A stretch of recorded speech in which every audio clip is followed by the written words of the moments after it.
Calling to order this meeting of the City of Salem Urban Renewal Agency for July 13th, 2026.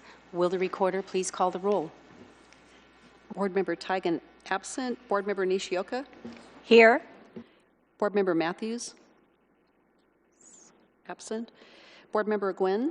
Here. Board Member Brown? Present. Board Member Vang? Here. Board Member Nordijk? Here. Board Member Varney? Here. Chair Julie Hoy. Here. All right, will everyone please rise for the Pledge of Allegiance?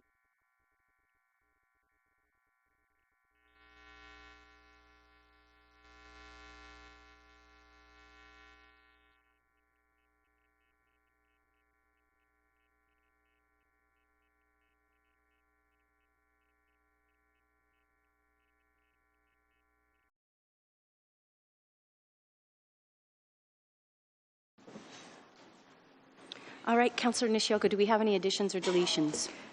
We do not. Thank you. We have no one signed up for public comment. We'll move on to the consent calendar. I move for approval of the consent calendar. Second. Motion by Nishioka, second by Gwynn.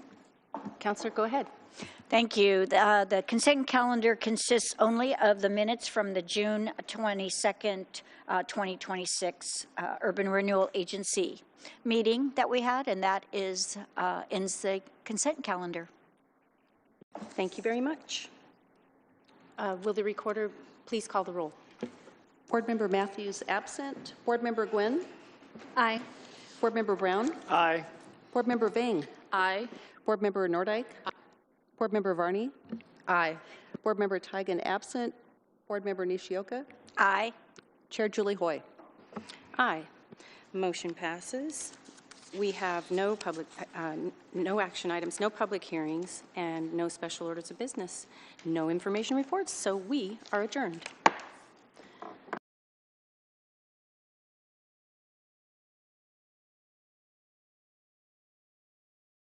This meeting of the Salem City Council for Monday, July 13th, 2026. Will the recorder please call the roll? Councillor Tigan absent. Councillor Nishioka? I'm here. Councillor Matthews absent. Councillor Gwynn? Here. Councillor Brown? Present. Councillor Vang? Still here. Councillor Nordijk? Here. Councillor Varney? Here. Mayor Julie Hoy. Here. All right, Chair Nishioka, do we have any additions or deletions? We do not have any additions or deletions for tonight. And yes, that'll be in the consent calendar. great. Okay, we are moving on to council and city manager comment. And I'm going to take the opportunity to go first this evening. I'd like to take a moment to recognize something that deserves our attention and our gratitude. Earlier this year, at our January 27th council meeting, I brought forward a motion directing staff to move deeper into conversations with the Oregon Department of Transportation regarding the management of ODOT properties here in Salem. That motion passed unanimously, reflecting this council's shared commitment to finding practical, compassionate, and lasting solutions. I want to thank this City Council for that. Since that evening, our city staff has done what they do best. They've worked tirelessly, thoughtfully, and collaboratively. They've invested countless hours building relationships, navigating complex issues, and staying focused on what is best for our community. Because of their dedication, we are now very close to finalizing an intergovernmental agreement between the city and ODOT, an important step forward in connecting people with the help they need. Tonight, I want to be intentional about giving credit where credit is due. This progress is not the accomplishment of any one individual. It is the result of several public council conversations, a unanimous council providing clear direction and professional staff carrying that direction forward with excellence, and community partners who remained committed to working together. That is how meaningful progress is made. In a time when individual motives often reduce complex work to simple narratives or seeks to assign credit to a single person. It is important that we recognize the reality. The work before us has always been a team effort, and every person who contributed deserves to share in that success. That is this entire City Council. To City staff, thank you. Your work is often done quietly, behind the scenes, without fanfare or recognition. Yet your professionalism, integrity, and commitment to public service are the foundation upon which this city moves forward. Salem is stronger because of you. To my colleagues on council, thank you for your unanimous vote in January and for demonstrating that when we come together around a common purpose, we can accomplish meaningful things for the people we serve. Public service is about accepting the responsibility to serve with humility, courage, and faithfulness. Leadership is measured not by whose name is remembered, but by whether people's lives are made better because we chose to work together. Tonight, I hope every member of city staff and each member of council leaves knowing your work matters. Your dedication and commitment is greatly appreciated. Thank you for all that you do for the city of Salem. Anyone else? Councillor Nordyke. Sure, thank you so much. So I wanted to let folks know that I will be conducting my 4th garbage cleanup project with a group of volunteers. I have posted this event on my Facebook page, and I would love to have the Salem community show up and support us. So that will be Friday, July 24, from 8 a.m. to 10 a.m. You can meet us at the Riverfront Park in the Rotary Pavilion. That's a cool little gazebo next to the parking lot for Gilbert's House Children's Museum. I really want to thank city staff because every time we do this, we partner with the city. They give us these bright yellow garbage bags so that when you're done stuffing them and you put them on the side of the road, the city staff knows to come down and pick that up. So it's a great partnership. They also provide you with the sterile gloves and little garbage pickers and this and that. I have done 3 of these already. I want to thank Councillor Vang, who joined me for one of those garbage cleanups. I invite all members of council, including our mayor, if you would like to come down and support our work, that would be great. I would love to inspire more folks to be a part of the solution in our area and to really just see that every person can make a difference when it comes to the cleanliness of our city. So once again, that's Friday, July 24, 8 a.m. to 10 a.m. If you go to my Facebook page, I really encourage you to sign up because we need to know how many garbage bags to pick up. I need to know if 40 people are coming so that we can have all the right safety equipment available to you. We also put on some nifty safety vests as well. So hope you all can join me. Thank you so much.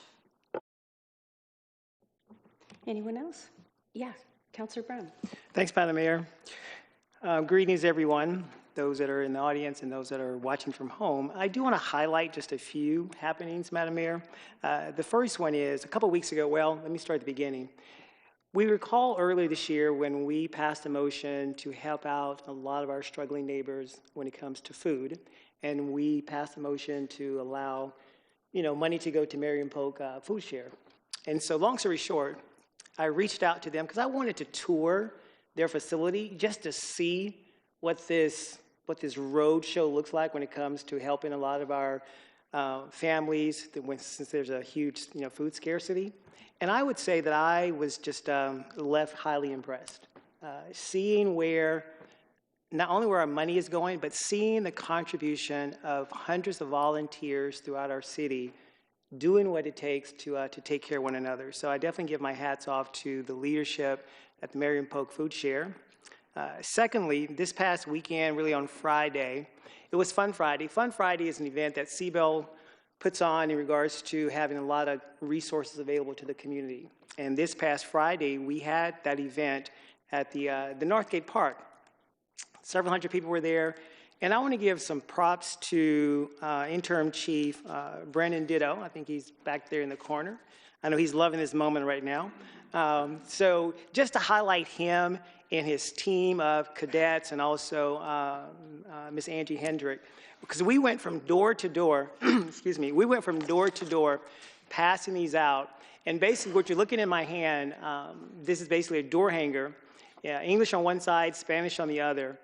There's been a lot of vandalism and crime that's happened in our city, particularly in Ward 5. And what we're trying to do is to bring that down. We're trying to bring people to the awareness of who they can call when certain things are going on, especially when it comes to graffiti. And in this community, in this park, under the direction and care of Chair Mentorman and his wife, there has been just like countless vandalism and graffiti. And so they had a team out there to repaint and remove all the graffiti. And then with the city staff, we were able to put some plexiglass to cover the beautiful artwork. And so that whole event, from the city staff to the neighborhood association to Chief Ditto and his team, going from door to door, encouraging folks, to, hey, here's the QR code. If you're having some problems, this is where you can reach us.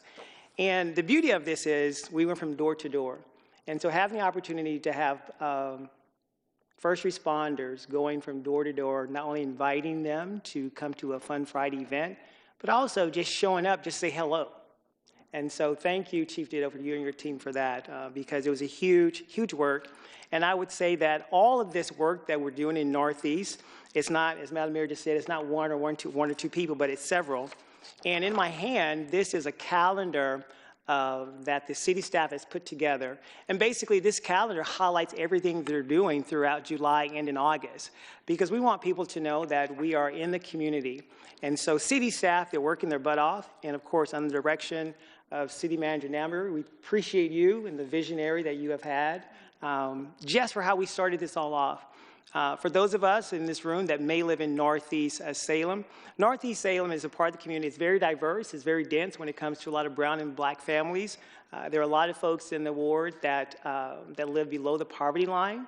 And so having the opportunity to put more of the city's resources into this community means a lot. And so I just want to give my hat off to the city and city staff just for making this happen, because it's exciting. It's exciting to see Northeast Salem change in so many ways, and I'm a firm believer that we're going to make some lasting impacts there that's going to last for a long time. So much appreciation to you, Madam Mayor, and of course to you, the City Manager. Thank you.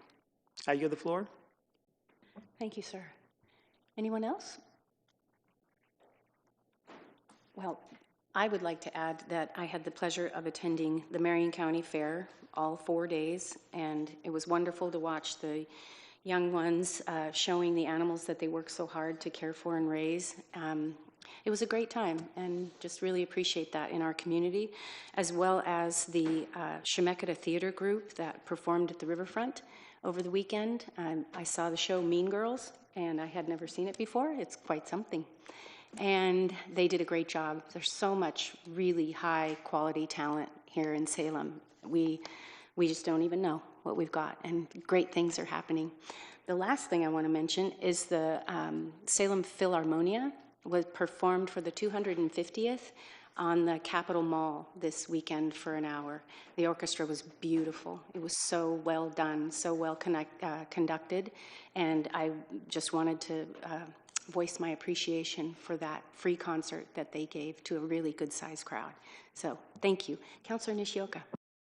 Thank you, Mayor. I just wanted to add, for those that might be listening in or in the room, a reminder that the half Ironman, the Ironman 70.3, is happening this weekend. So that means that roads will be along River Road and Front Street will be a little congested during the event.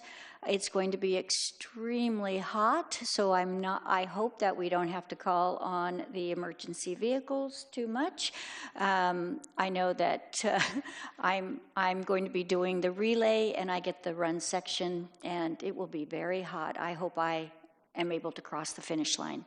But I just wanted everyone to be invited to come out and cheer the athletes on, and also be aware that that will be happening, and it is certainly a grand thing for our city. It brings a lot of people, a lot of visitors in. Our restaurants are busy, and our hotels, so it's a wonderful event that takes place.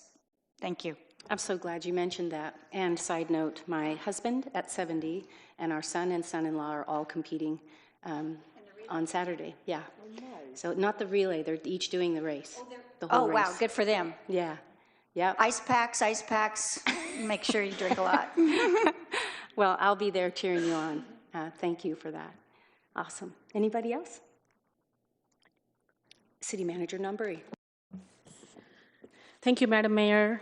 I know there have been questions about the data center project in Salem and how this came about, the process that was followed, and also the non-disclosure agreement. So what I would like to do today is to take a few minutes and just kind of walk you through the process of like basically answering all those questions and also covering what the next steps are. The company, Verus, VERRUS, released the city from the NDA late last week. So, and also they publicly announced the project today. So as a result, we are now able to share additional information about this project. The company also launched a website. It's oakline@millcreek.com. They actually launched the website, I think, like about an hour ago. And also an article about this project will be published in the Portland Business Journal tomorrow morning. That's what we heard from the company. So the initial inquiry came to the city through SEDCOR in March 2025. So this was like last year. And as with many economic development opportunities, SEDCOR connected the company with the city staff to determine whether Salem could be a suitable location for the project. And when companies are evaluating potential locations for significant investments, they often request confidentiality during the early stages of discussions. This is a common practice in economic development because companies may be evaluating multiple locations and are not ready to share information about their operations, technology, or investment levels. So the city regularly works with prospective businesses through this type of process. So these discussions typically involve the company, SEDCOR, Business Oregon, and the appropriate city staff. And the purpose of this discussions is to understand whether the necessary infrastructure exists for the company to operate in that area, whether their type of use is allowed, and also whether there are opportunities or challenges that need to be addressed. So the NDA with the company was signed. Was signed with the company's name is Verus. The NDA was signed in late March 2025 and was handled consistent with our normal practice. Since then, since the signage of that non-disclosure agreement, the staff had one introductory meeting with the company, followed by 3 technical meetings. And those meetings are to understand the proposed site design, possible transportation access, utilities that are needed for them to operate, environmental considerations, and one additional conversation happened about a conservation easement for the preservation of heritage oak trees. That is essentially the extent of the city's or interaction with the company. To be completely transparent, both the city and Verus agreed that we will release the details of those meetings publicly. Now, as far as the project details are concerned, like I said, you are welcome to take a look at the website to kind of get more information about it. But the project details, the proposal is for a data center in the Mill Creek Corporate Center, and this property is zoned for industrial uses, and a data center is a permitted use. From the economic impact perspective, the company has indicated that potential for 75 permanent high-paying jobs, a private investment of approximately $5.1 billion, And for context, the city's current tax base is approximately $16.7 billion. And the company's investment is $5.1 billion. So based on the initial estimates, this project could generate approximately $9 million annually for the city's general fund and approximately $1.5 million annually for the community livability levy. We have also been informed, I know there are a lot of questions about the water consumption, so we have also been informed that the proposed facility would be designed as a low water consumption data center. Staff will carefully evaluate the project's water demand to ensure that it does not put city's long-term water needs at risk. With electricity, I know Wendy Valise from PGE is here, but on July 7th, PGE became the first company to implement Oregon's Power Act, delivering on its commitment to have growth pay for growth. The Oregon Public Utility Commission approved PGE's request to establish a separate rate structure for data centers. And under the new framework, costs related to growth are paid by the customers driving that growth. And so as a result of this approval, data centers will see an average 29% increase in rates, while residential customers are expected to see an average of 1.3% decrease. Veris, the company that is interested in coming to Salem, also participated in this rate structure with PGE. So they participated in the rate structure discussions and have been very supportive of the changes. There has been a public announcement about the PGE rate structure, so I encourage you to kind of look at that. So next steps. At this point, the city is evaluating the proposal. We're not advocating or approving it right now. If the project moves forward, the project will go through the city's normal planning, development, engineering, utility, and regulatory review process. The city's role is to ensure that both potential benefits and impacts are carefully evaluated, and any development aligns with our community's long-term interests. We will also work with the company to develop a community benefits agreement that provides meaningful benefits to the Salem community. I was also encouraged to hear from the company that they're interested in making additional investments in projects and priorities that are important to Salem community. I want to ensure that it's very important, both to me and as well as our staff, that we carefully evaluate every aspect of this proposal, and we do everything we can to identify and mitigate any potential risks.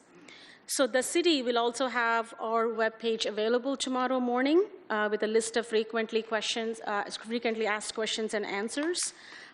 As additional information becomes available, we will continue to keep the council and the community informed on this. So thank you. Thank you, Madam City Manager. Anyone else have comment tonight? All right, then we have two proclamations this evening, actually. Councillor Gwynn, would you please give the proclamation for Disability Pride Month?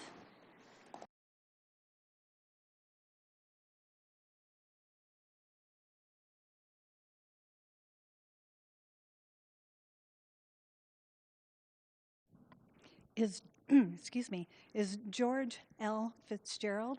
Do you want to come on up? Thanks for being here.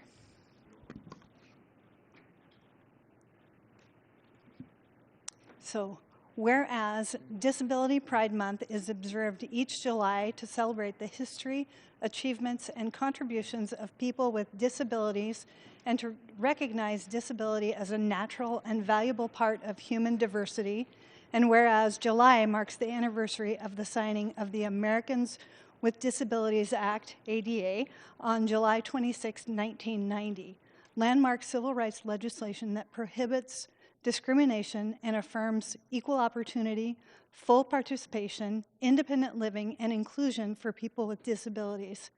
And whereas more than 1 in 4 adults in the United States lives with a disability, and people with disabilities strengthen our community as leaders, educators, artists, entrepreneurs, public servants, neighbors, and advocates. And whereas Disability Pride Month encourages our community to embrace accessibility, equity, and inclusion by removing physical, communication, technological, and attitudinal barriers. And whereas our community is stronger when all residents have equitable access to employment, housing, education, transportation, healthcare, recreation, civil engagement, and public spaces, and when accessibility is embraced as a shared value, and whereas this month provides an opportunity to celebrate the resilience, leadership, and achievements of people with disabilities while reaffirming our commitment to equal opportunity and full participation for all. Now, therefore, on behalf of Julie Hoy, the Mayor of City of Salem, we do proclaim July 26th as Disability Pride Month in the City of Salem and encourage all residents, businesses, schools, and community organizations to recognize the contributions of people with disabilities, learn about the promise of the Americans with Disabilities Act, promote accessibility and inclusion, and work together to build a community where every person is welcomed, respected, and empowered to thrive. Date is this 13th day of July, 2026. And did you want to say something? This is a great honor for me. I am a Special Olympics athlete. I have been doing Special Olympics for a long time, and I am autistic. I have Asperger's. I have social cerebral palsy and ADHD, and this is a great honor for me. Thank you.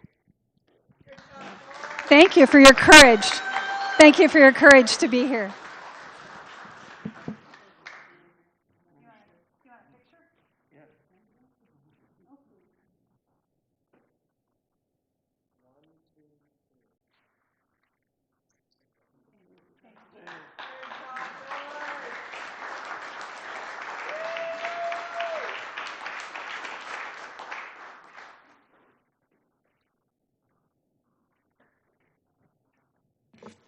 That's a great shirt you're wearing, sir. Very well done. All right, it is an honor for me to read the proclamation in recognition of the 250th anniversary of the Declaration of Independence. Side note, there was a wonderful event on the Capitol grounds east of the Capitol where there's a replica of the Liberty Bell, and the governor and First Lady and Representative Anderson and myself and a wonderful group of folks read each line of the Declaration of Independence one at a time. It was really pretty wonderful, and we got to ring the bell. So this is the proclamation for the 250th anniversary. Whereas on July 4th, 1776, the Declaration of Independence established the United States of America upon the enduring principles of liberty, equality, and self-government. And whereas the year 2026 marks the 250th anniversary of our nation, providing an opportunity to celebrate 2 1/2 centuries of freedom, democracy, and civic responsibility. And whereas generations of Americans have strengthened our nation through service, sacrifice, innovation, and shared commitment to preserving the blessings of liberty. And whereas Independence Day invites us to honor our history, recognize those who have served our country, and renew our dedication to the ideals that unite us as Americans. Whereas the semi-quincentennial provides an opportunity for all Americans to celebrate our shared history, acknowledge our progress, learn from our past, and renew our commitment to the ideals of freedom, equality, civic responsibility, and unity. And now, therefore, I, Julie Hoy, Mayor of the City of Salem, Oregon, do hereby proclaim the city that recognizes the United States semi-quincentennial and call upon all its residents to reflect upon the significance of this commemoration and the role our community has in protecting these rights for future generations. Dated this 13th day of July, 2026. Happy birthday, Mark.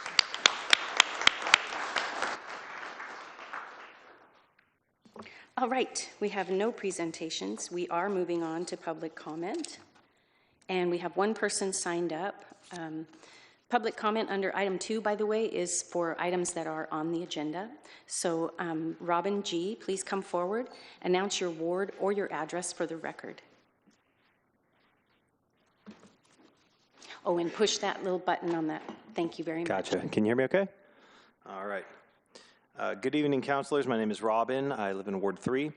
I'd like to speak against the appeal of CPC-NPC-ZC26-02. While reading through the appeal, I noticed that there was subtle mention that data center use would be allowed under the IC designation, yet there had been no consideration of the residents in the nearby apartment buildings and how their quality of life would be impacted by the construction of a data center at the location in question. Instead, the appealing party insists that rezoning must take place, likely for a quick cash out to an AI company at the expense of local residents.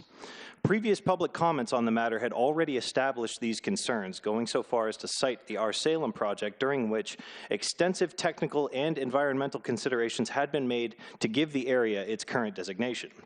But the question remains, why must the area be rezoned? Many of the industrial uses proposed are already viable under the current designation. Here again, the mention of a data center stands out. Hypothetically, if one were to be built, the question comes up of how it would be powered. If it's electrical, then it will create an excessive draw to strain the existing power grid and drive energy costs up for everyone. If it is by gas-powered turbines, as most seem to be, it will create immeasurable air and noise pollution and require tremendous amounts of water to cool. Where will the cooling water come from, and where will the wastewater be deposited? These are questions that remain unanswered. In summation, this appeal should be denied as the area should retain its current zoning designation. A data center is not the answer to the problems our city faces. Thank you for your time. Thank you for your testimony. All right, we are moving on to the consent calendar. Chair Nishioka. I move for the approval of the consent calendar with the pull of 3.3.3 by Councillor Varney. Second. Motion and a second by Gwynn. Councillor, to the motion. Yes, thank you. We have several items on the consent calendar that basically show that we are being as effective as possible as the city in running. And so I'm going to read through these so that we can see if there's any questions. The consent calendar consists of June 22nd, 2026 draft City Council minutes, resolution under resolutions 3.21. 3.21. These are new numbering systems, so forgive me if I'm not going to say them quite as quick as I should. Initiation of amendments to the Salem Wastewater Collection System Master Plan and associated Salem Revised Code definitions. 3.22. Acquisition of properties for the Commercial Street Southeast, Vista Street to Radcliffe Drive project. This is to adopt resolutions 2026-14, 2026-21, 2026-22, 23, 24, 25, 26, 27, and 28, declaring a public need to acquire. The City of Salem's intent is to negotiate and, if necessary, authorize the city attorney to commence eminent domain proceedings for acquisition of right-of-way and easements for the Commercial Street Southeast, Vista Street to Radcliffe Drive project, and this is to provide improved pedestrian and bicycle lanes. 3.23, Adopt Resolution 2026-33, declaring a public need to acquire and the city's intent to negotiate for the acquisition of easements for the Joplin Sewer Pump Station Improvement Project, another necessary thing we need. 3.31, adopt the Affordable Housing Bond Project evaluation criteria as presented in Attachment 1. 3.32, authorize the city manager to execute all U.S. Department of Justice Assistance grant documents, including the attached intergovernmental agreement with Marion County, to accept the $98,976 award, of which $85,647 will be allocated to the city of Salem. 3.34, adopt the proposed premium and savings use policy for Salem Safety and Livability Bond Program. 3.35, adopt a letter of support for Marion County's litigation against the U.S. Army Corps of Engineers regarding the planned deep drawdown of Detroit Reservoir. And that concludes the consent calendar. Nice work. Any discussion on that? Councillor Nordyke. Thank you so much, Madam Mayor. I wanted to draw attention to the consent item regarding the scoring criteria for livability bond funds. This seems like a small thing, but it's not. Until we have these scoring criteria, we cannot execute the promise that we made to the inhabitants of the city when we told you we were going to raise $10 million in bond funds to build more affordable housing. We need to build. We need to build. We need to build. When I look at how this community continues to struggle, how there are so many barriers that are being created for housing to occur in this city, I say this with all urgency. We want to work with the community to spend down this cash as soon as possible. We desperately need to build housing for the seniors who are struggling to make ends meet on their Medicare, for the working moms who have 2 jobs, the dads who drive for Uber and Lyft on the side in addition to their main work, for the students who are trying to go to school to fulfill their career goals while also working. There are far too many people in Salem for the housing stock we have available. So it's time to honor the promise that we made to our residents. So I want to thank the bond committee for creating these criteria. We now have a clear and transparent set of scoring criteria so that anyone thinking of applying for this money knows exactly what we are looking for. So I see this as a very valuable step in the right direction. Now let's go build some houses. Anyone else? Councillor Nishioka. Thank you, Mayor. I, too, want to just make a couple comments. Again, when I began the consent calendar, the wastewater master plan is so important for all of us, and how wastewater is managed and how developers need to meet the requirements. And the pump station, the acquisition of property for that pump station, again, water is very important. How we deliver it, how we can keep it clean, and how we can keep delivering water to all of our residents. Very important. And as Councillor Nordyke also mentioned the criteria, I have the privilege of serving on the bond committee, and it was a process in creating that criteria, and it is important. I want to acknowledge Budget Member Dixon, who put in testimony wanting to ensure that the housing projects would make sure that there'd be oversight, being certain that affordable units are available, which is the criteria for the funding for this. So that's great. And I just want to say that all of these projects are very critical for the city, and I'm glad that we're voting on them. Anyone else? Okay, then we are moving on to public hearings. Oh, I'll do a roll call. Oh, sorry. We need the roll call. Sorry, Okay. Amy. Go right ahead. Thank you. Councillor Vang.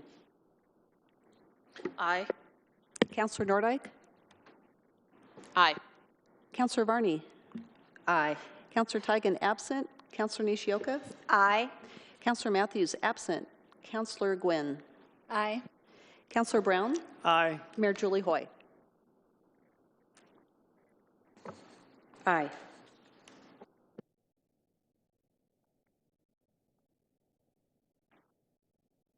All right, thank you for that. Now we'll move on to public hearings. Councillor Nordyke? Oh, excuse me. The Salem City Council will now conduct a public hearing to consider the petitioner-initiated annexation of an approximate 1.01 acre territory located at 3851 Croisan Creek Road South, which includes a minor comprehensive plan map amendment to multifamily residential and zone change to the RM1 multiple family residential. The applicable criteria to the decision is SRC 260.010G1 A, B, C, and D. Testimony, arguments, and evidence must be directed toward the applicable criteria or other criteria which the person believes to apply to the decision. Failure to raise an issue prior to the close of the public hearing in person or in writing, or failure to provide statements or evidence with sufficient specificity to provide the parties and the City Council an opportunity to respond to the issue precludes appeal to the Land Use Board of Appeals on that issue. A similar failure to raise constitutional issues relating to proposed conditions of approval precludes an action for damages in Circuit Court. The hearing will begin with the staff presentation, followed by testimony from the following. The applicant is limited to 10 minutes. Affected neighborhood associations are limited to 5 minutes per association. Other interested parties are limited to 3 minutes, and the applicant may have a rebuttal, is limited to 5 minutes, and limited to matters which were introduced during the public hearing. Thank you.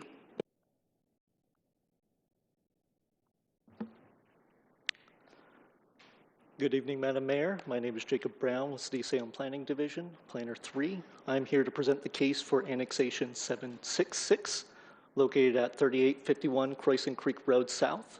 At this time, I would like to enter into the record the staff report, all of its attachments, this presentation, and the testimony received from the public. The subject property is located at 3851 Croisan Creek Road South, which is located in the southwest portion of Salem's urban growth boundary. More specifically, the property is located south of River Road Southeast and west of Liberty Street Southeast. Subject property itself is approximately 1 acre in size, abuts Croisan Creek Road South to its eastern extent, and is currently undeveloped with any structures. Regarding the comprehensive plan designation, the property itself is designated developing residential, DR. The surrounding properties to its south and western extents are similarly designated DR, which is shown in green here. To the north and east, the properties are designated under the comprehensive plan as single-family residential, which is shown in yellow. The zoning of the property upon annexation will be residential agriculture, RA, shown in green here. The surrounding properties are majority designated as residential agriculture. There is properties to the north and east of this property that are designated or zoned as single-family residential, which is shown in yellow in that top right corner. Although shown on this map, there's no current structures on the property. There's just a property address that has been assigned previously. Regarding the criteria that council needs to make determination for an approval of an annexation, we'll start moving forward through those criteria. So starting with voter exemption, the property is exempt from voter approval as the subject property is located within the Salem urban growth boundary and subject to the comprehensive plan. More specifically, the property owner and applicant has submitted an application for annexation through an annexation petition. The next criteria that needs to be determined is that the property upon annexation will form an orderly boundary, which along its northern and eastern extents abuts City of Salem current jurisdiction, and then upon annexation would expand the jurisdiction southward and westward.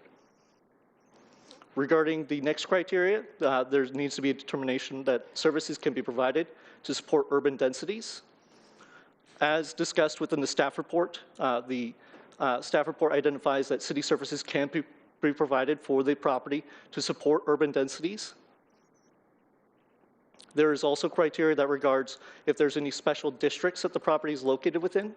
This property specifically, special service districts to be more specific, this property is within the Salem Suburban Rural Fire Protection District, which will be withdrawn as part of this application. Services that were provided by that district will be provided through the Salem Fire Department. Lastly, council needs to make a determination that the property upon annexation is in the interest of the city. It is expected, as discussed within the staff report, that properties within the Salem urban growth area are to be annexed to facilitate development and that are commensurate with suburban and urban densities located within Salem itself. Regarding testimony received, there was one testimony that was received from the public this evening that was particularly regarding what future development would be comprised of on this property, which is not subject of an annexation application itself. That development will be reviewed at the time of building permits, and any applicable separate land use applications will also be required to be approved prior to approval of any building permits itself. There were no comments provided by the neighbor association that the property is located within, which is the Southwest Association of Neighbors, SWAN. As such, staff recommends approval of the annexation, which includes applying the residential agriculture zoning, RA, and withdraw the territory from the Salem Suburban Rural Fire Protection District, and forwarding this application to first reading. This concludes my presentation. Thank you very much. We have no one signed up for public comment on this item. Does anyone on council have a question? Yes, Councillor Brown. Thanks, Madam Mayor. Thank you, Mr. Brown, for that presentation. Appreciate it. So my question is in regards to, I think it's the finance. Are you going to show a slide about that, or should I just refer to what's in the packet? It's contained within the staff report and the memos that was provided directly by finance. Okay, so can you share with me what the increase will be when it comes to taxes for people in that community? For taxes upon the annexation of this property, there's Correct. no expected tax increase as part of this annexation for this property. There's no none. expected increase in taxes. Got it. Okay, just double checking. Thank you. Thank you. Anyone else? Questions for staff? Awesome. Thank you very much. Thank you. I'll close the hearing. And Councillor Nordyke, to your motion. Thank you. I move the approval of the annexation of the territory located at 3581 Croisan Creek Road, including the withdrawal from the Salem Suburban Rural Fire Protection District, an application of the residential agriculture zoning, and forward to first reading. I'll second that. Motion and a second by Nishioka. Councillor, anything to the motion? No. Any discussion? Oh, actually, for the record, I think that the address is 3851. I thought I heard 3581, so it's 3851 Croisan Creek Road South. Okay, any further discussion?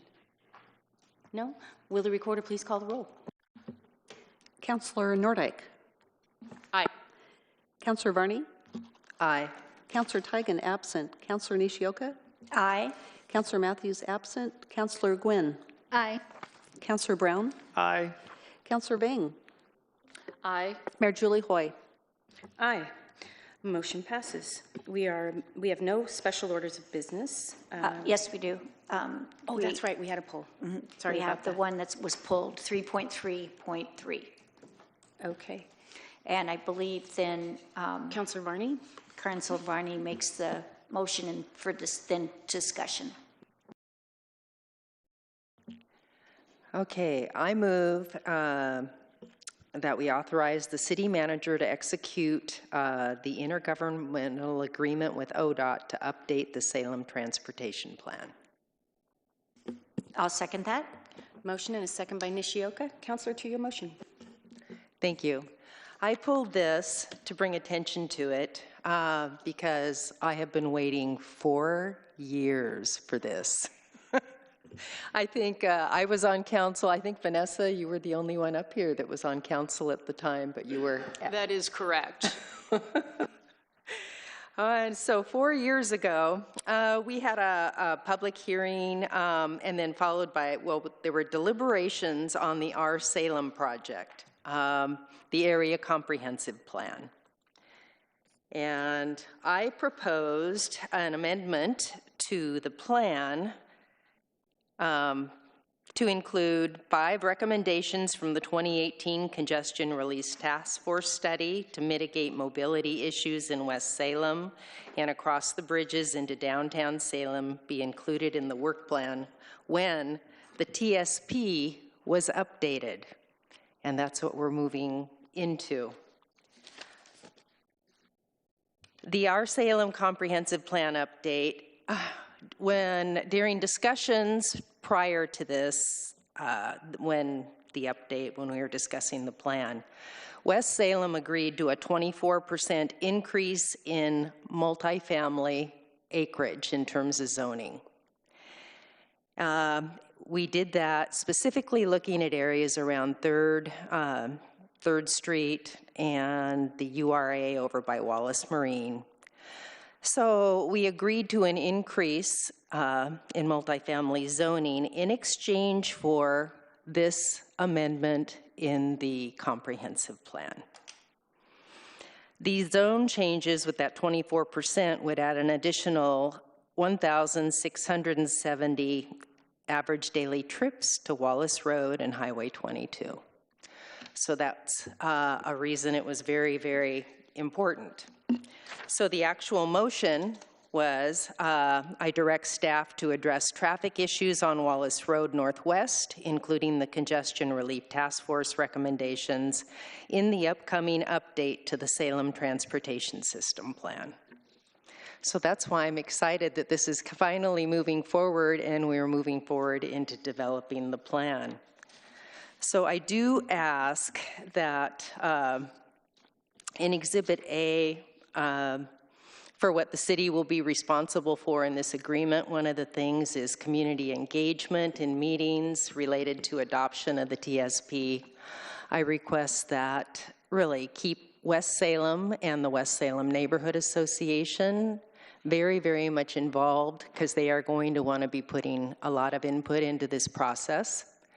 And on item 4 on that, well, I actually wanted to say, Public Works, we invite you to attend WSNA meetings and explain the TSP plans to mitigate, as to how we're going to mitigate mobility issues across the bridges and on Wallace.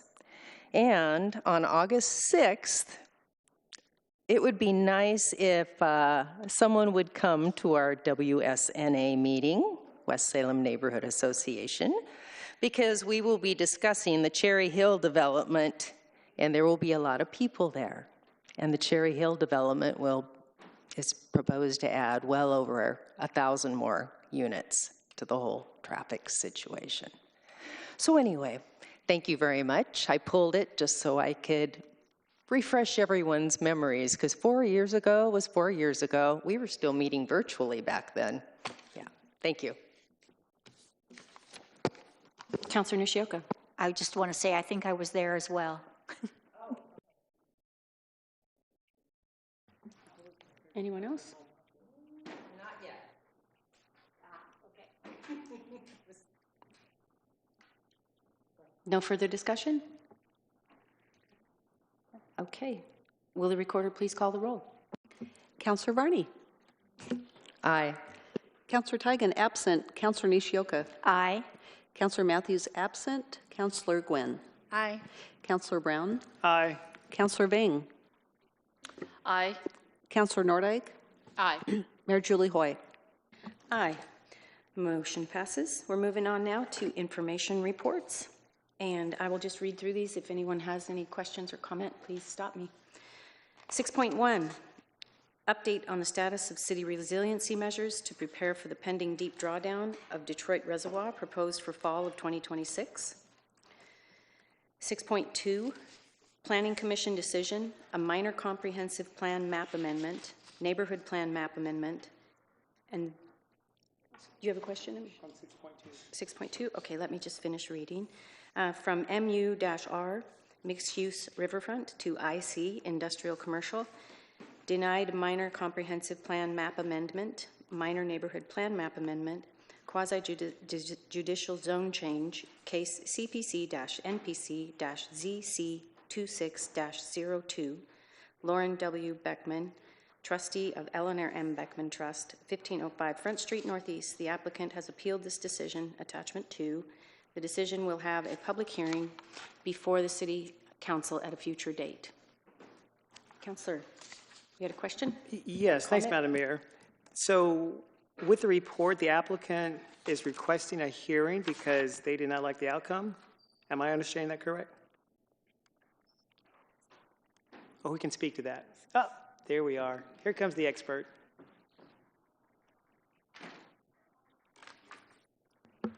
Good evening, Madam Mayor and Councilors. Lisa Anderson-Ogilvie, your Planning Administrator. Yes, this was a Planning Commission decision, and their decision is appealable to the City Council. So the applicant, their request was denied by the Planning Commission, and they filed an appeal, so the City Council will have a public hearing on it in August to review the decision and issue your own decision in place of the Planning Commission's. Got it. And one final question. So Mr. Boakman, he is the trustee for this trust, is that correct? I believe so, yes. Got it. And does he have to disclose anything when it comes to the money he's going to use for this project? Is that public record or no? No. It's not? Okay. That's all I have. Okay, thank you. Thank you. Thank you. Moving on to 6.3, notice of proposed administrative rulemaking for updates to the existing Public Works design standards related to water. Administrative Rule 109-005 and Streets Administrative Rule 109-006. All righty. Moving on to ordinances. We have no first readings. We do have a second reading.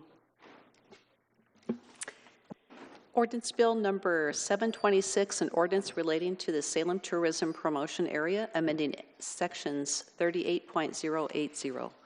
Councillor Tigan is absent. Councillor Nishioka? Aye. Councillor Matthews absent. Councillor Gwynn? Aye. Councillor Brown? Aye. Councillor Bing? Aye. Councillor Nordyke? Aye. Councillor Varney? Aye. Mayor Julie Hoy? Aye. All right, we are moving on now to public comment. We do have several folks signed up tonight. I'll call 2 names at once. Please come forward as your name is called to the podium. Be sure to hit the button there so the green light comes on. Please announce your name or your address or your ward for the record. I call Eric Morgan and John Snyder.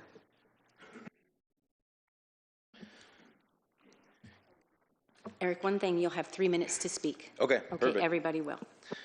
Good evening, Mayor, councilors. For the record, my name is Eric Morgan with the North Coast States Carpenters Union, representing thousands of carpenters across Oregon. Data centers have generated strong opinions throughout Oregon lately. They raise important questions, and I respect the fact that people have different perspectives.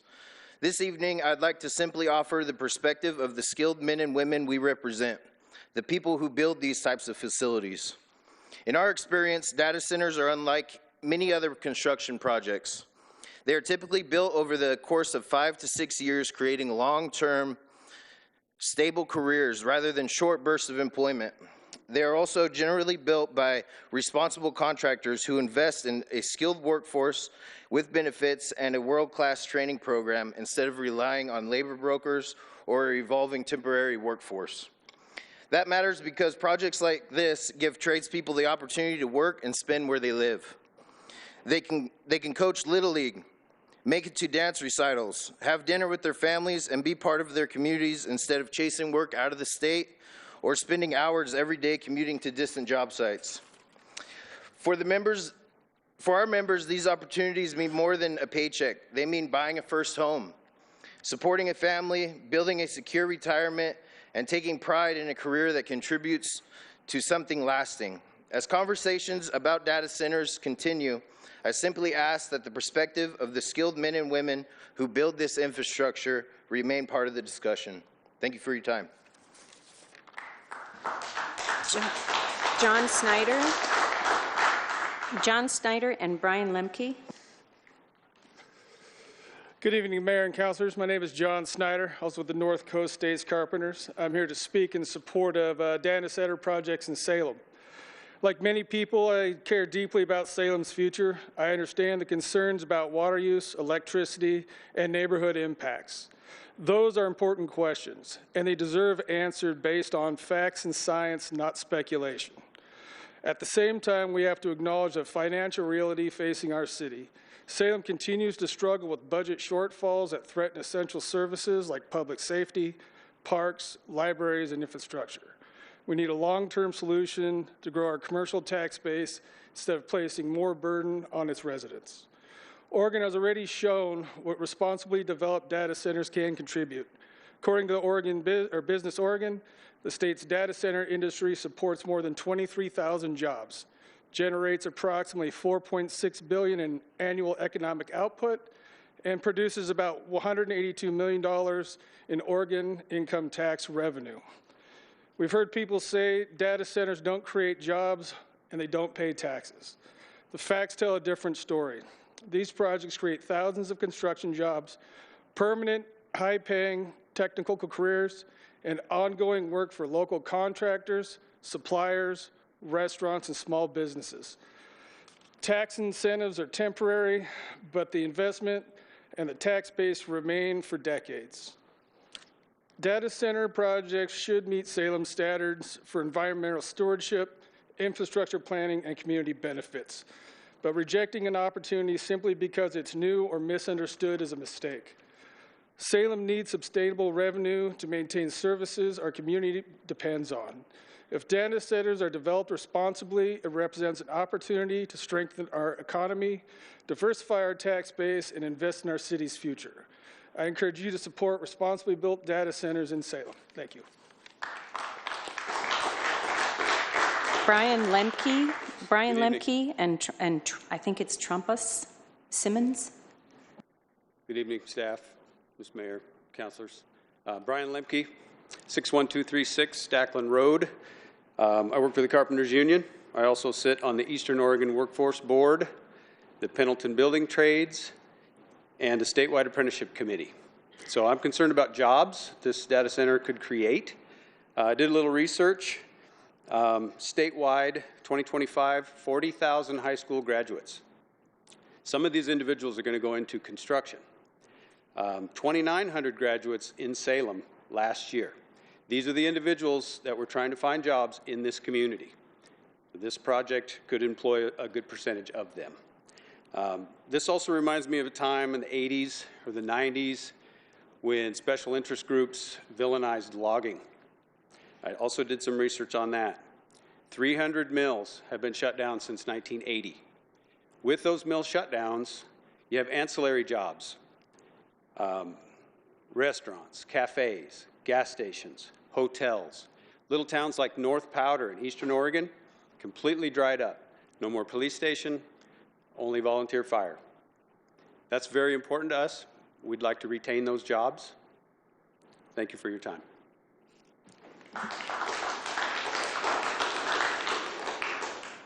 Trampus, I'm sorry if I mispronounced your name. And that's all right. It's happened more than once. Oh, sorry. Kathleen Treppa will follow. Trampus Simmons, or excuse me, for the record, Trampus Simmons, Ward 3, and I also work for the North Coast States Carpenters. As you're aware, Oregon has earned the reputation of being a difficult place to invest and build. Whether you agree with the perception or not, every time we turn away responsible projects, we reinforce the image. We should be sending a different message, one that Oregon welcomes investment and creates jobs, or that create jobs, protect the environment, and benefit local communities. Too many families in the Salem area are struggling with rising costs of housing, groceries, and everyday expenses. Projects like this create hundreds of jobs, hundreds of good-paying construction jobs for skilled tradespeople like the individual seated in this auditorium. They also pay or support local businesses and provide careers that allow people to support families without having to leave Oregon to find that opportunity. The reality that data centers have been or become essential infrastructure. Every hospital, every school, emergency services, businesses, both large and small, and even state and local government agencies depend on them every day. And as artificial intelligence and cloud computing continue to grow, the demand for secure digital infrastructure will only increase. If we choose not to build these facilities here, they won't disappear. They'll just move somewhere else, along with the tax revenue that comes with them. Let's remember, these types of projects also generate significant property tax revenue that helps fund our schools, our roads, our public safety, and other essential services. Today's data centers are far more efficient than those of the past, using the advanced cooling systems, clean energy sources, and better environmental practices.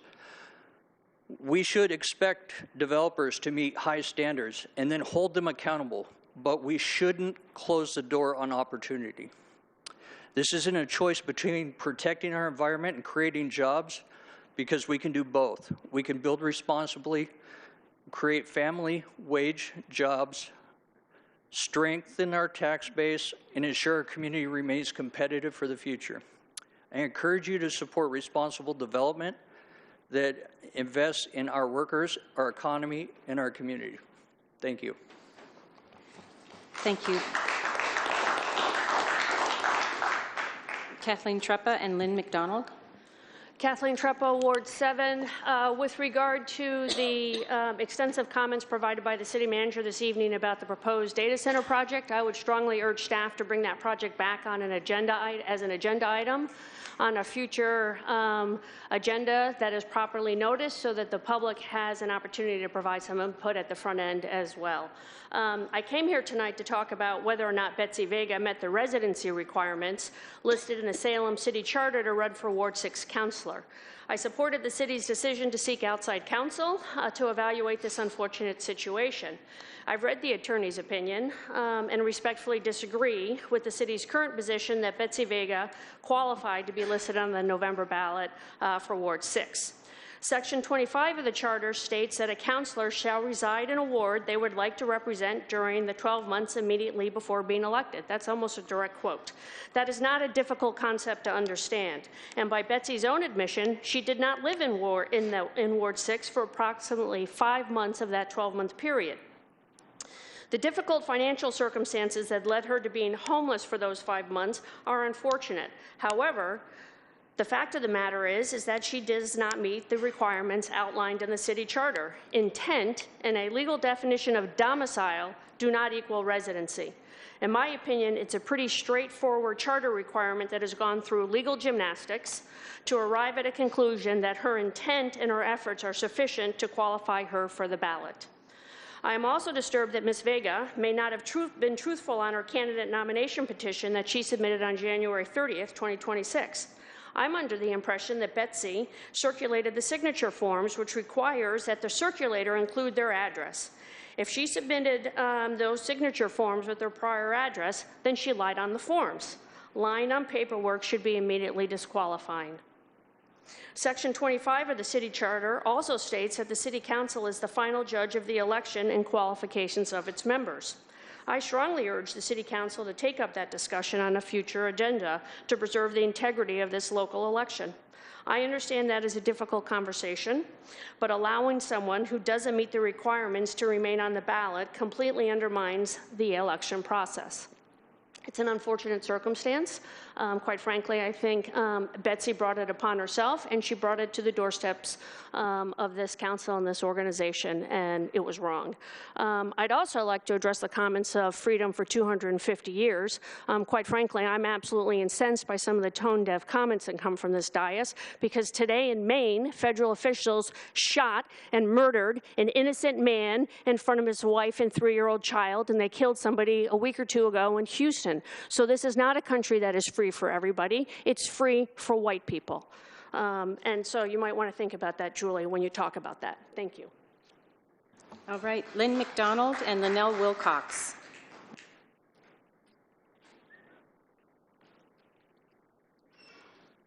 Thank you, Mayor. My name is Lynn McDonald, and I'm the business manager for Electrical Workers Local 280. We represent 1,900 members, mostly electricians, covering Yamhill, Polk, Marion, Lane, Lynn, Benton, and the Tri-County area of Central Oregon, which is Crook, Jefferson, and Deschutes. So there are concerns surrounding data center projects. The construction trades and the IBEW specifically acknowledge these concerns. As a lifelong Oregonian, I consider myself an environmentalist. That being said, I know that we can build Oregon and build data centers responsibly. Partnership with PGE on this project is essential. We seek an opportunity to collaborate with our partners and utilities.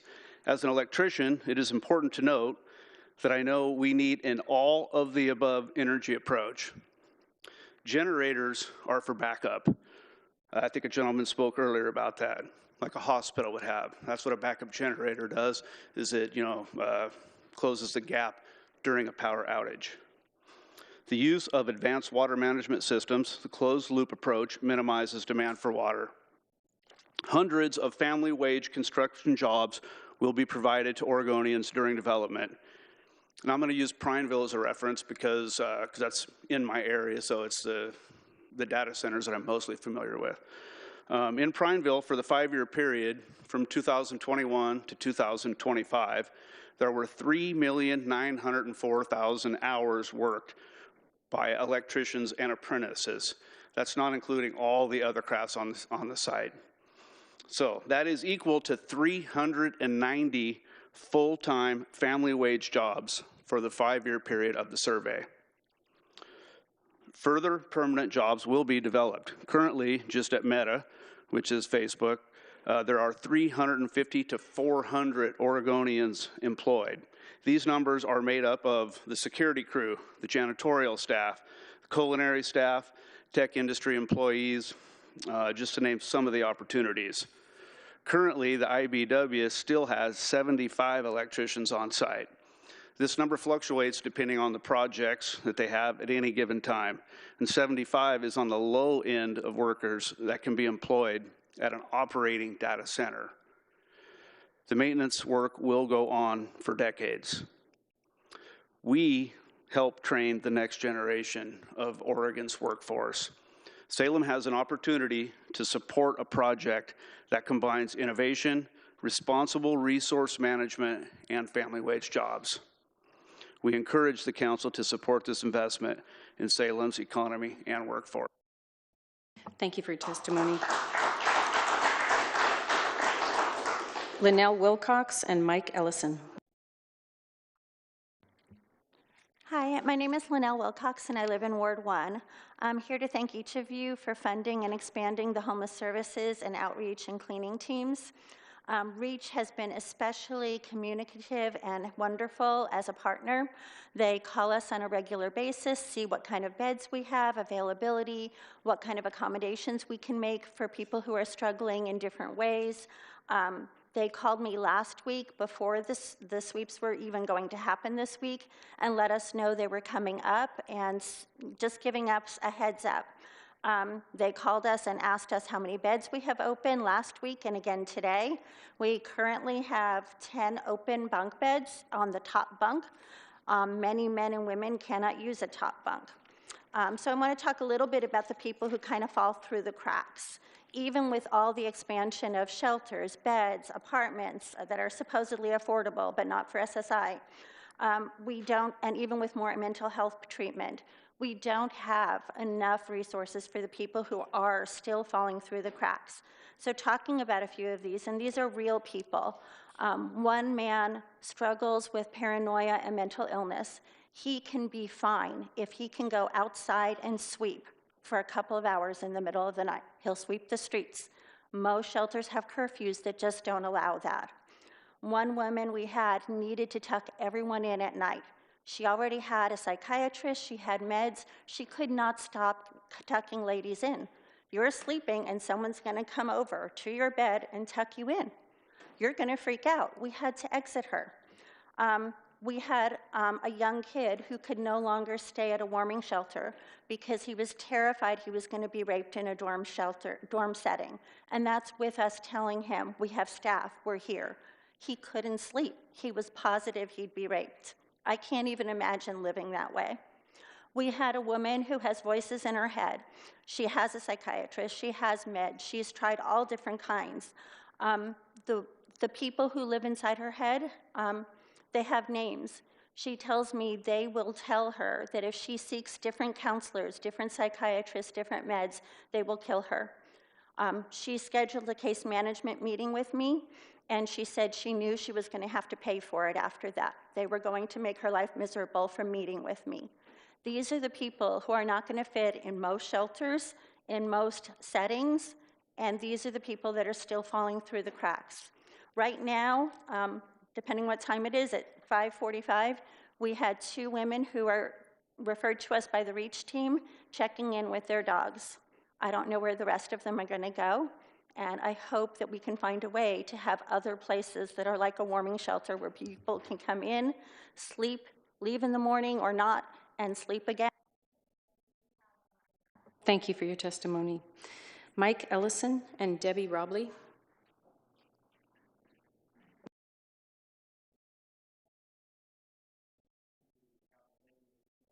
Hit that button right there. There you go. Good evening, Council. Thank you. My name is Mike Ellison. I am a proud resident of Salem in Ward 2, just a couple blocks down the road. I am the Director of Apprenticeship and Training for the International Brotherhood of Electrical Workers, Local 280 and NECA Pacific Cascade Chapter. I have approximately 300 apprentices in my program who are currently earning while they are learning, many of them in and around the Salem area.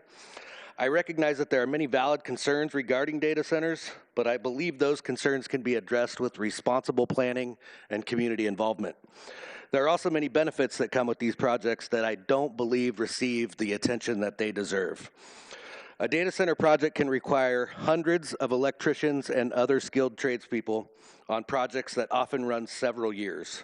These are typically projects with project labor agreements or community benefit agreements, providing high wages and great benefits, health care, and retirement savings to the members that work on them. Data centers are electrically intensive buildings, providing invaluable opportunities for apprentices to work on things such as medium voltage distribution, switchgear, generators, unlimited power supplies or uninterrupted power supplies, fiber optics, control wiring, and so much more. An apprentice who spends time on data center work will gain skills that transfer to other projects such as hospitals, schools, and manufacturing facilities. The steady labor hours that data center projects provide equals increased contributions from our members to our training trusts. That allows me to expand class sizes, add instructors, and open more doors for veterans, women, and workers who have been traditionally underrepresented in our industry, all at zero cost to the apprentice and the taxpayers. Our apprentices earn while they learn, they graduate debt-free, and they step into journey-level wages that support families and improve the communities that they live in. We should continue to ask important questions about major projects like data centers and ensure that our community is receiving the maximum level of benefits from these projects. Considering all of the things I've mentioned and the diligent city planning process described this evening, I fully support the approval of responsible data center projects in Salem. Thank you. Thank you. Debbie Robley and Rachel Atchison.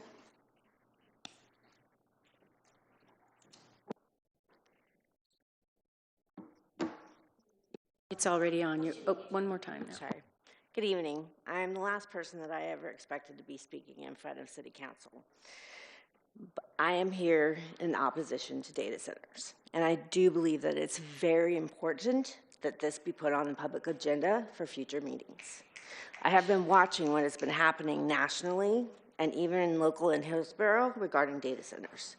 They make a lot of promises to the community that they do not follow through on. They use more water. They poison the water. There have already been a settlement in the state of Oregon regarding water that was poisoned by a data center. They use a lot of electricity, and it affects everybody's bills around them. I think that water is especially important because Oregon is already in a drought state. We're already having problems with water in the city of Salem. We don't need a data center to take our water. Water is life. And there are droughts all over the United States of America right now. And we need to really think about how precious that resource is. Additionally, it has been noted that bees, the sounds emitted by data centers are affecting bees and their ability to navigate. It's affecting birds. It also is affecting animals that have stillborn babies, that are not having babies. There's a lot to data centers that we really, really need to look at before we put one into our community. Hillsborough, I don't know if you've seen, they have been in the news repeatedly about the noise that has been generated to these data centers and the livability issues from that sound. It's 24/7. It never stops. And I'm sorry I didn't have a speech prepared. I'm just here speaking from my heart, but I believe that it is very important that we do not have a data center in Salem. I understand that there are a lot of jobs in construction. That is the big, big sell with every data center that has been built in the United States. And then once the data center is there, it is not helping the community in the way that the data center has said that it is going to. We have 147 data centers in Oregon. Why do we need so many? Knowing what they are doing to our environment, to the water, to the air, to the animals. And what is the impact on people? We don't even know yet. So I think we really, really, really need to think about this, and it needs to be put on a public agenda for everyone in Salem to be able to have their voice. Thank you for your testimony. Rachel Atchison and Paul Elder.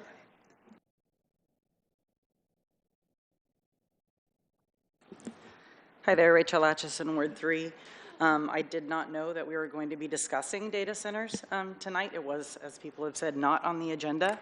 The first I heard of this was at my neighborhood association on Wednesday. My counselor, Mr. Matthews, said that the city was negotiating with a company about a data center. So that was surprising to me. And I didn't have any chance to prepare anything, so I'm just sitting here doing a little bit of searching. So Veris is Google.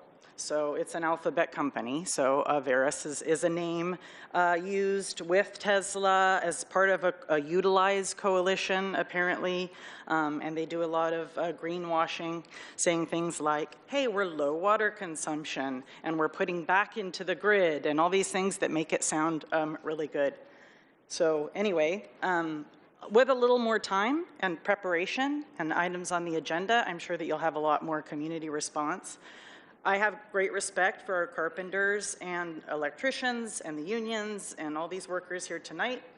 And of course, I am in favor of good paying jobs. But the thing is, it's a few years. You get good jobs, you get good money for a few years, and then we have to live with this crap for forever. I mean, yeah, it's just like, think about the whole community. I understand that it would be good for you, for them. Sorry. Anyway, just do a little bit of research. I guess now Veris is suing the state of Michigan as well as the Lyon Township because the community members have put up a big opposition to a proposed project in their city, and they're so hell-bent on building it that now they're like wanting to sue the city and the state of Michigan. So I don't think you're getting in with good bedfellows. So just be very, very careful, you know, as you proceed. And then just a few other things that I've just known that, like, yeah, Meta's been dumping toxic metals back into the water sources. The one in the Dalles has tripled the water use that they said they were going to use. So this is how much water we're going to use. And then now they're using triple that, what they said, you know, their initial promises were. So these companies lie. They want to get these built, and they want to get these built to take away jobs. So the end result is that they take away good paying jobs from people because they automate them. And AI is taking away our critical thinking skills. Our doctors, you're saying, oh, they're being used in hospitals. Doctors using AI are losing their skills. There's nothing good about AI. There's nothing good to come of it. So we can say, we want the money, we'll build these things, but is it the right thing to be building? And I'm sorry that I wasn't prepared or more eloquent, but I'll be back. Thank you for your testimony. Paul Elder and Dominic DiPiero.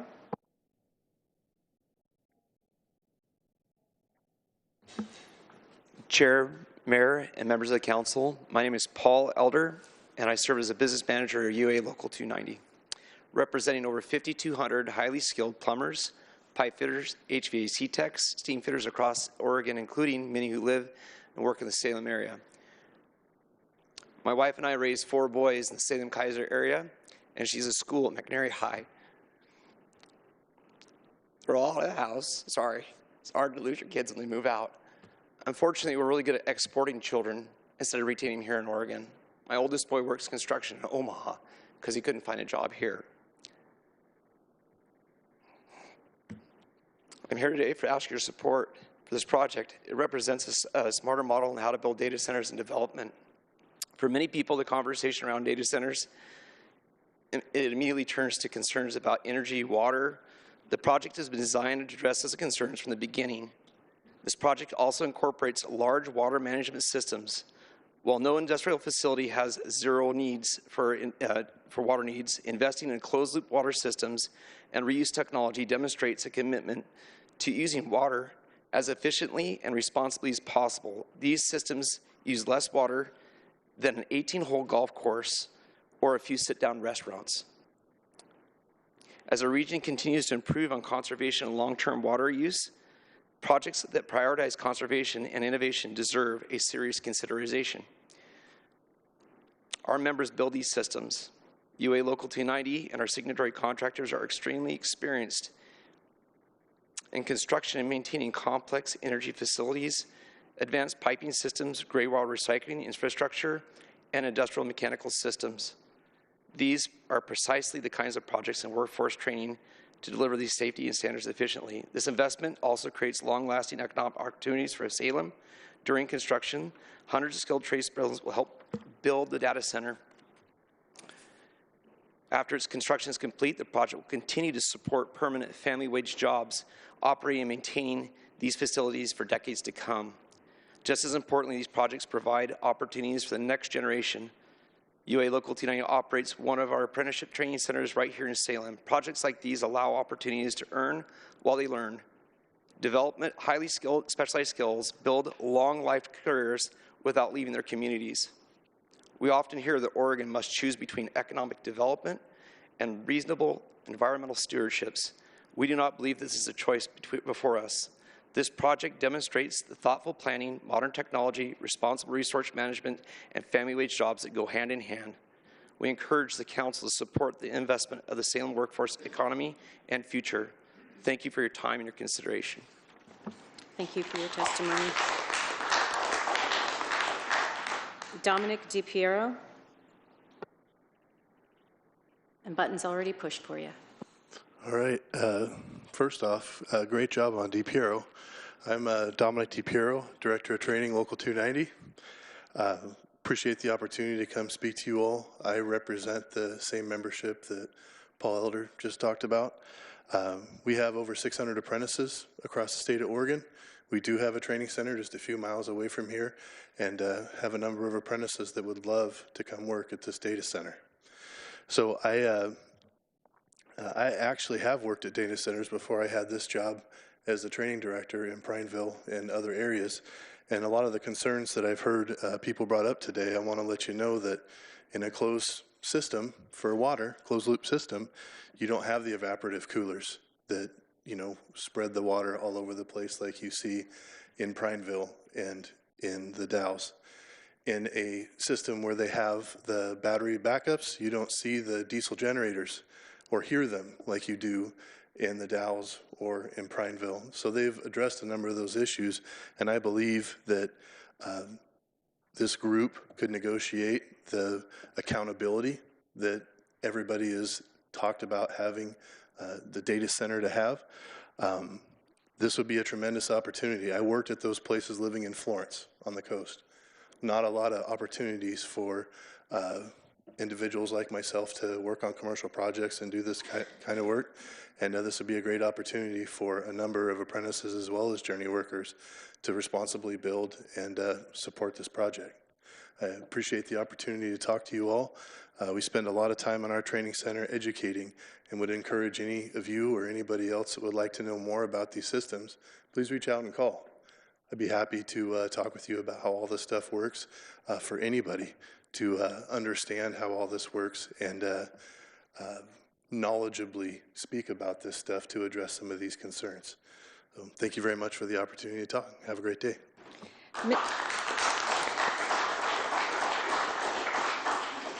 Mr. DiPiero, excuse me, Councillor Brown has a question for you. Would you please come forward and hit that button again? Yeah, no problem. Thank you. We appreciate you being here tonight and sharing your thoughts about the folks who you represent. And how many did you say you represent? We have over 600 apprentices, but we have 5,200 total members in Local 290. Can you share with the council the relationship, or just how does it work with the apprentices that work in your union with BOLI? Is there a partnership with them, with the state agency, or no? Well, absolutely. We're a registered apprenticeship program with BOLI, and we meet all the criteria, far exceeded diversity commitments. We work very closely with BOLI and respect and do everything that we can to meet all of the goals and everything that they have. Absolutely. And out of the 600 that you currently are representing, do you have a rough estimate as to, like, demographically, like how many women are in your program? I appreciate that question. Almost 20%. 20%? We lead the state in that number for our program. And the reason I'm asking these questions is because folks are listening here and folks are also watching at home. Sure. And so these are the types of questions that I know, Madam City Manager, that we're going to have to vet later on, you know. But just asking. So I appreciate you sharing that with us.